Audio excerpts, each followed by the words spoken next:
Hello and welcome to my easy to understand guide to the killing and TV industry. This video is going to be particularly relevant for you if you are studying AQA A-level media studies. For this topic, you need to study the original Danish version of The Killing, which was released under the title Forbrydelsen. The production company for the series is DR. DR are a public service broadcasting company, and that means that they're funded by a combination of license fees and some taxes, but basically from members of the public rather than via advertising. Being a public service broadcaster means that they have particular remit, and that remit is about diversity. It's also about national identity and quality, and so the programmes they make often reflect those ideals.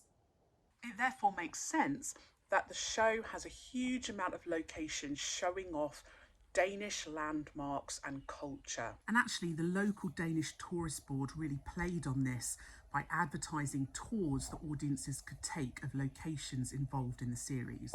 Being a public service broadcaster also means they can take a little bit more risk because they're not designed to try and appeal to a mass mainstream audience in order to attract advertisers. They can do things that are a little bit different.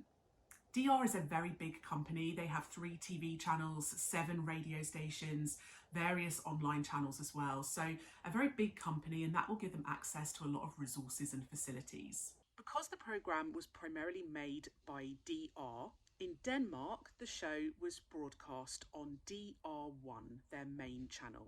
The series was produced with help from a German company called 2DF, which are also a public service broadcaster.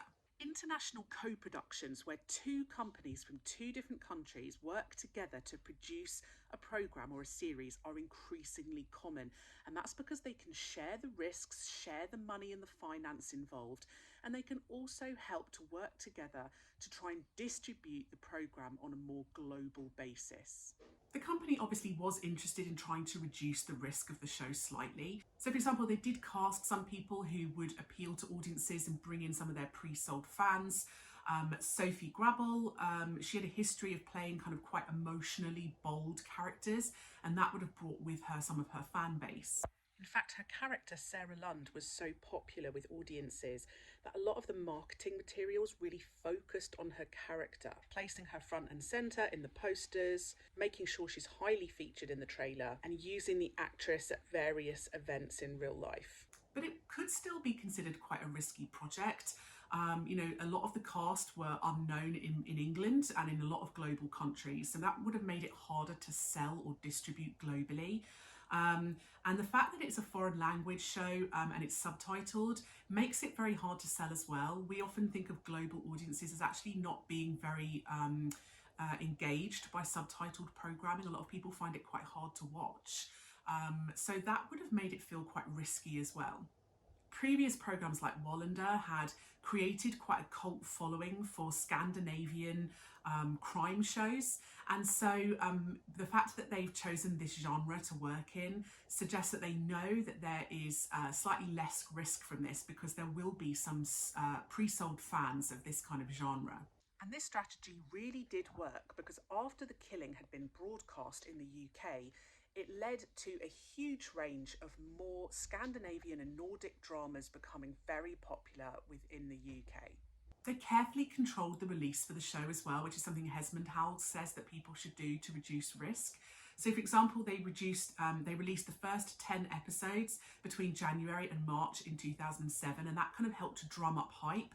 And then they released the next 10 between September and November. So they were hoping that all the kind of hype and publicity from the first 10 episodes would encourage people to watch the second 10 episodes. And they also released a range of novels to go with the show as well, and that helped to kind of create some audiences too.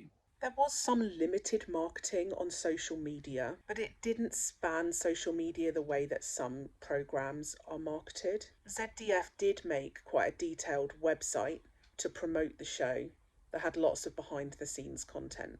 In England, it was sold and distributed onto BBC4. BBC is obviously a public service broadcaster too, and their remit is to inform, educate and entertain, and they are also supposed to be celebrating diversity, Britishness, quality, but they're also, part of their remit is to show Britain to the world and the world to Britain. So by broadcasting some of this content from other countries, it helps to educate British audiences on some of the content available from other places. The BBC chose to broadcast the killing on BBC 4. BBC 4 is a channel where they specifically focus on things like culture and global content. Because it was distributed in the BBC in the UK, it was also available on BBC iPlayer, reflects the kind of growing popularity of convergent technologies. And that also would have helped it reach a wider audience as well, because iPlayer is available globally. And in fact, BBC 4 is available in a variety of countries as well. So for example, Ireland, Netherlands, Belgium, Switzerland. So distributing on BBC 4 would have helped it to reach a wider audience too. Initially, the distribution companies involved were concerned about how difficult it would be to sell to global countries because the series consisted of 20 episodes, and that's quite unusual, makes it quite hard for channels in other countries to schedule it alongside their other content. The distribution companies and some of the people involved on the show are actually quoted as saying that the moment they sold the product to the BBC was when it actually became hugely popular. It was several years after the show had been shown in Denmark and Germany that it was actually broadcast in the UK, and that's when the success of the show really took off. Of course, these online technologies have made regulation a little bit harder as well. Ofcom in the UK is responsible for regulating British television. And obviously there are some quite dark themes, some quite violent themes and imagery within the show. Showing it after the watershed would have helped to try and avoid younger audiences seeing it. But with it being available on iPlayer, that means that younger audiences in theory could get hold of this programme at any time of the day. So perhaps makes regulation a little bit more tricky. In the UK, the BBC did come under some fire from audiences because of the amount of swearing, profanity, etc. that are in the series, and they actually had to agree to try and tone it down in future series. The show was eventually remade in both Turkey and America. AMC did the US remake, and that eventually went to Netflix.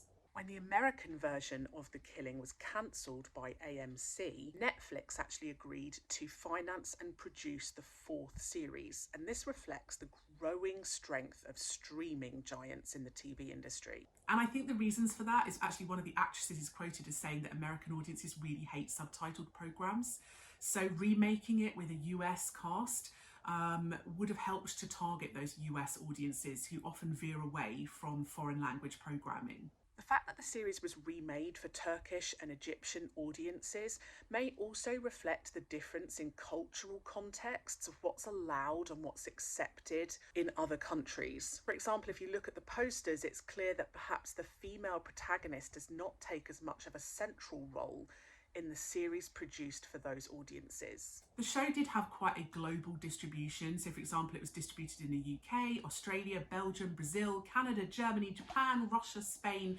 and others. In fact, 120 countries in total. So a very wide global distribution.